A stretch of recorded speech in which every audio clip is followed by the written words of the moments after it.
Alright, how Mario survived the biggest shift in gaming history. This is Mario. Like for many kids, Mario played a very important role in my childhood. But so have many other characters too. Jak and Daxter, Banjo-Kazooie, Sly Cooper, Gex, Rayman, and many more. Looking around today, almost all of them are gone. These were really great games that somehow look like they'll never return. And that made me wonder, why did so many characters of our childhoods disappear, and why did some survive? In this video, we'll look at the birth of the first true gaming mascot from the 1980s and how they shaped an entire generation. And we'll explore their rapid rise to the top and how many of them vanished seemingly out of nowhere. We spent over 100 hours digging into this topic, and as an artist myself I ended up learning way more about mascots than I ever expected. Welcome to the first episode of Gamiosity.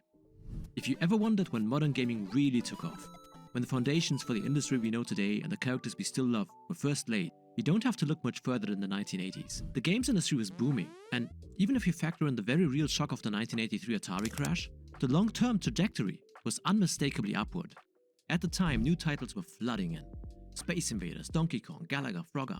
One after another, each one fighting for players' attention. So if you wanted your game to stand out back then, you had to give it something special. Like a face. Literally a face in the case of Pac-Man. I mean, look at the guy. He's just this little yellow circle with a mouth running around chomping Yeah, dots. Pac-Man's And a somehow silly he little becomes one guy. of the first real gaming mascots. Not tied to any one console, but to the whole arcade era. And his popularity didn't stop there. Pac-Man fever hit hard. He had cartoons, toys, lunchboxes, and even his own breakfast cereal. For a while, you literally couldn't escape him. But here's the problem. Pac-Man never grew as a character. His game stayed simple, his world flat, his identity static. And as consoles brought richer worlds and stories, he faded from the center stage even though his games lived on. This is where Mario changed the game. Mario wasn't just a bundle of pixels. He was a character. The hat, the mustache, the overalls, all simple design choices and shapes, but they gave direction, readability, and most of all, personality, even on a low pixel screen. And importantly, Mario kept building on his core platforming gameplay, improving and refining his niche, delivering consistently high quality games throughout the 80s. Guess what?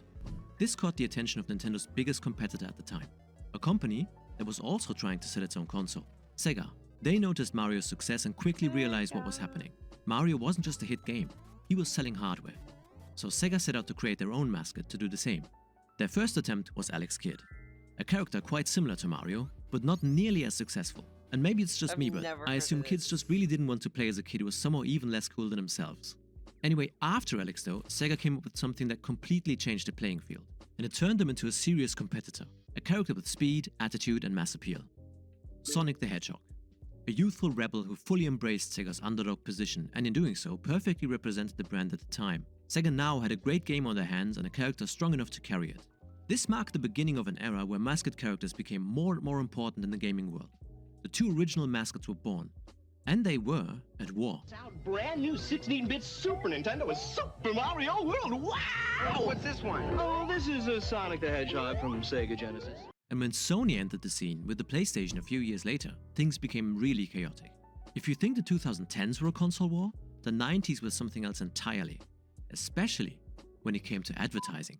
Hey, plumber boy, mustache man, your worst nightmare has arrived. We define a mascot here as a character so recognizable That's that if you crazy. put it on your wish list and your grandma's the one buying it, you'd still get the right game for Christmas.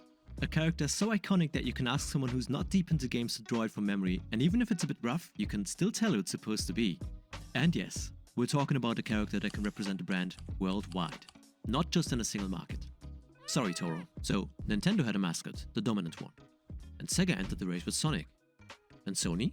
Sony had a whole lineup of mascots in the following years, most notably Crash Bandicoot and Spyro the Dragon on the PS1.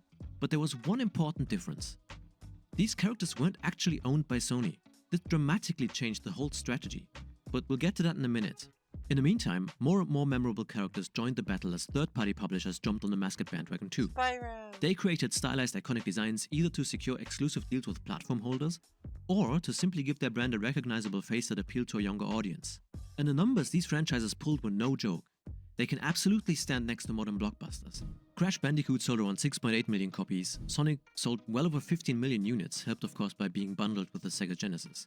And this is the important part. This was in the 90s. The market back then was much smaller. Far fewer consoles, far fewer players. For comparison, God of War Ragnarok is reported to have sold around 25 million copies, but it did that in a market that is easily 10 times the size of what gaming was in the 90s. Put that into perspective and you start to see just how massive those early mascots really were. The 1990s became the age of mascots, and nothing seemed like it could Yeah. stop that trend. The Until it 90s, did. a lot of them released. As technology progressed, this would A lot of create the three big ones massive are headwinds, still each going now. individually strong enough to be a serious threat for stylized characters. But together, they were the perfect storm. And the worst thing, they all happened more or less at the same time. In the early 2000s, one game showed all of these headwinds at once. Grand Theft Auto 3, initially a time PlayStation 2 exclusive, changed the gaming landscape forever. It became a standout example of what the new generation of consoles could do. At first glance, this looked like a clear step forward for games, but it also marked the moment where something quietly started to drift away from mascots, toward action, toward cinematic presentation, toward larger and more sophisticated worlds and stories. Up until that point, the genre most mascot characters lived in was the platformer. Classic jump and runs built around tight level design. But vast open worlds became the most impressive way to show off new hardware. And because of that, some developers chose to lean into those new possibilities instead of continuing their old franchises in the same form. There was another, quieter pressure building at the same time. Platformers had already been done extremely well. The genre was crowded too. It was only natural that developers wanted to experiment rather than repeat the same formula. You can see this clearly with the studios behind Spyro, Insomniac, and Crash Bandicoot, Naughty Dog. Insomniac moved from Spyro to Ratchet & Clank. Naughty Dog moved from Crash to Jak and Daxter. Both those transitions leaned into bigger worlds, more action and a stronger narrative through line, taking full advantage of what new hardware allowed. Since Universal owned the rights to Crash and Spyro, it was only logical for Sony to pivot and invest into new characters they could own themselves. The old franchises didn't disappear, but what happened to them wasn't exactly a happy ending either. They were still valuable IP, Universal handed them off to other studios and turned them into multi-platform titles across new consoles. And while some of those games were still fine, many of them slowly lost their soul, and with it, their critical momentum, as they were rushed out to meet corporate deadlines without the original creator's vision. You can see this clearly with Spyro. After Spyro 3, Insomniac moved on, and the series passed through several different developers. The character survived, but You know, I've played Skylanders, but I've never really actually played Spyro. I don't know. I think it was because I didn't like the style of it. But, like, if they made a new game now, like, I feel like it could do well depending on how they made it. the spark that made him a mascot of his era never quite returned until the recent remakes, which are based on the original games. The second headwind happened at the same time, but I it love wasn't about Skylanders. technology. It was about who I games were owned a speaking lot to. from the original. GTA 3 made it obvious that there was a large, older gaming audience that wanted experiences aimed at their age. As a result, many developers began to let their franchises grow up alongside the people who had started playing them earlier. You can see this clearly with series like Ratchet & Clank and Jak. Ratchet gradually shifted away from being a pure platformer and leaned into action and shooter mechanics, moving further from its early family-friendly roots. Jak went even further. Starting with Jak 2, the series adopted a much grittier look and tone. And from a gameplay perspective, it borrowed heavily from open-world GTA-style design, clearly aimed at a teenage audience. The characters were still there, but their role had changed, from simple iconic mascots to more complex protagonists. What's interesting is that Mario and Sonic mostly sat this out. While other franchises reinvented themselves, these two stayed remarkably consistent in both design and gameplay. The last major pressure came a little later, and it might have been the most powerful one of them all: The remake of the first the game. industry-wide push for realism. When people decide whether to buy a game or a console, the first thing they see is the visuals. Series. And while it's hard to judge a game's design, fun, or even the emotional For impact of an Activision art style from a trailer, Production, realism yeah, is immediately that's really readable. sad. you can see it at a glance. More polygons, higher resolution textures, better lighting, more realistic materials. This became the easiest way for the industry to measure progress and to compete. And suddenly, the characters that had defined an era, the ones we grew up loving, started to look out of place. Stylized, exaggerated caricature designs weren't built to showcase realism in the same way. Human characters, on the other hand, could suddenly show subtle expressions, complex emotions, and more lifelike performances. They were a natural fit for this new direction. So what does that mean for the games we grew up with? Some studios had to make a hard choice: stick with their old mascots or embrace this new, more cinematic world. And that choice would change gaming in ways we still feel today. A studio like Naughty Dog is a great example. They moved from Jak and Daxter to Uncharted and eventually to The Last of Us. A transition that was hugely successful and created franchises that now exist across games, films, and television.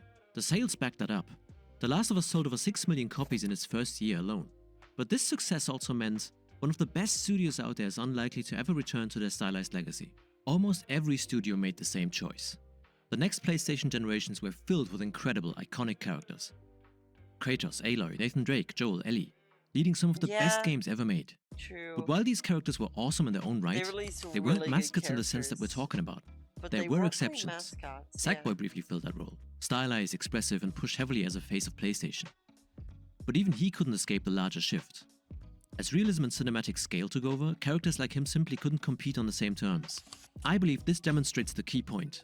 Players fully supported these studios' choices. The audience followed where the industry was going, and the industry was clearly moving toward realism. So far, we've been talking about all the major platform holders, and you might be wondering why Xbox hasn't come up yet. That's because Microsoft entered the console space much later, at a point when all of these headwinds were already in motion.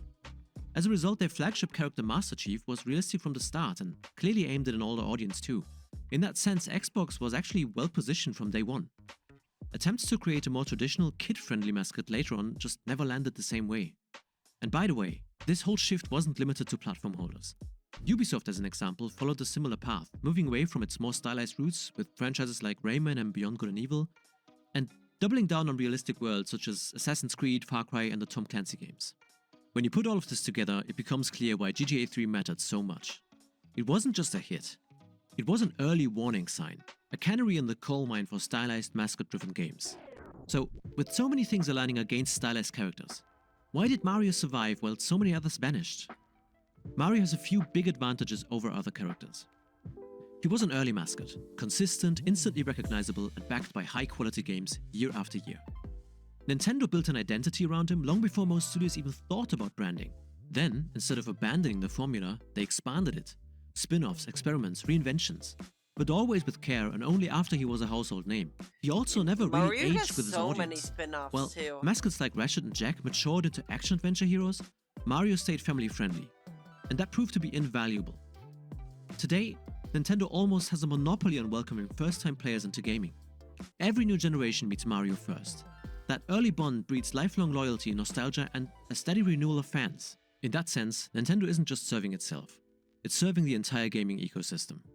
At a time when younger audiences drift towards free-to-play mobile games, Nintendo keeps console gaming alive for new players. The Nintendo console, by the way, is the biggest difference between Mario and Sonic. The console and Mario itself live in perfect symbiosis. If you have a Switch, you likely own Mario. And if you want Mario, you are forced to buy a Switch. This is the entire purpose of a mascot character. In contrast, Sega withdrew from the hardware market in the early 2000s, leaving Sonic to fight for himself as a multi-platform title. This lack of a dedicated home console to anchor the brand explains why Sonic faced a long period of inconsistent sales and critical decline. Until recently, the massive success of the Sonic movies and Sonic Frontiers finally revitalized the Sonic momentum. Now, what role did realism play in the disappearance of mascots? It isn't the only reason mascots faded, but it played a big part. The pursuit of immersion drew many top studios towards cinematic realism and away from stylization. Look at Naughty Dog's leap from Jak and Daxter to Uncharted, or Sucker Punch's shift from Sly Cooper to Infamous.